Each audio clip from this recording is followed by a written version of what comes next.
Welcome to Dom's Whiteboard Strategy session, where we break down the deals, details, creative strategies, and all the things that you want to know to become a successful investor in today's market.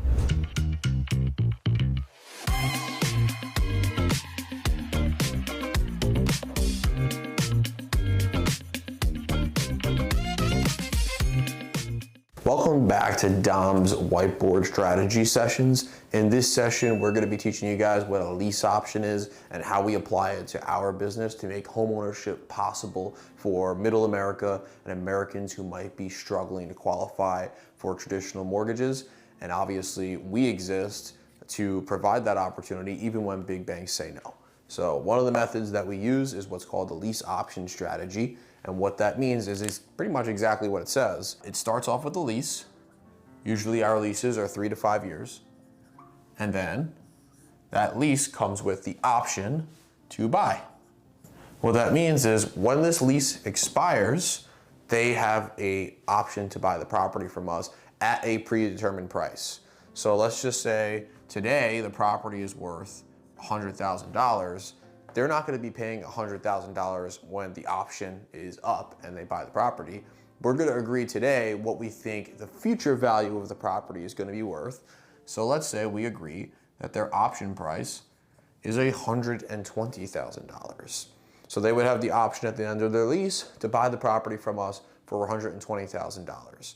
So it gives them the opportunity to lease the property from us, kind of get their footing. We help them with their credit and building these things in order to get to a point to where they can qualify for traditional financing.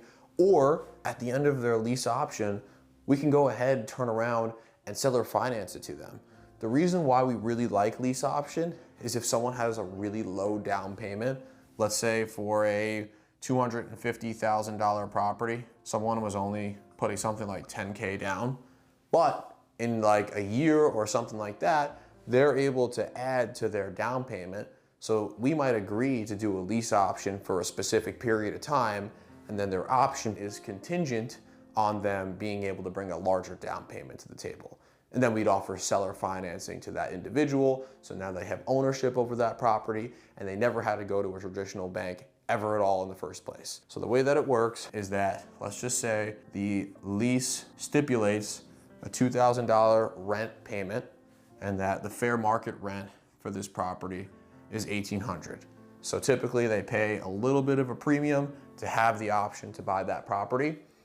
And in traditional lease options, what would happen at the end of the option is that, let's say that the option price, like we say here, is $250,000 and they put $10,000 down, that $10,000 would be subtracted from that $250,000 option price as sort of a down payment that gets contributed to the property from the front end. So that's just something that we like to do, or I have done in the past, that has incentivized people to put up a higher deposit because it's going to be contributed towards their equity later.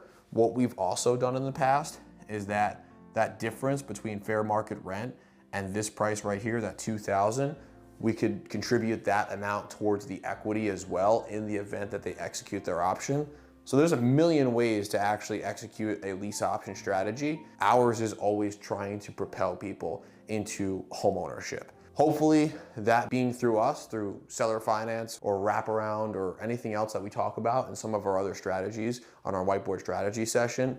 I'll link our wrap and our seller finance videos for you to watch and listen to above so you understand a little bit more of what I'm talking about. The basic premise of a lease option is that someone signs a lease for a specific amount of time, and at the end of that lease, they have the option to buy the property for a price agreed upon at the beginning of the lease. And so there's multiple different ways you can structure it. Like I said, it could be the option to buy the property on seller finance, which is what we like to do for a higher down payment at a later time, just because it eliminates a little bit of our risk and it gives them time to come up with more money so that later they can fully execute the option and move into seller finance. This is how lease option works. If you have any questions about this strategy, drop a comment below.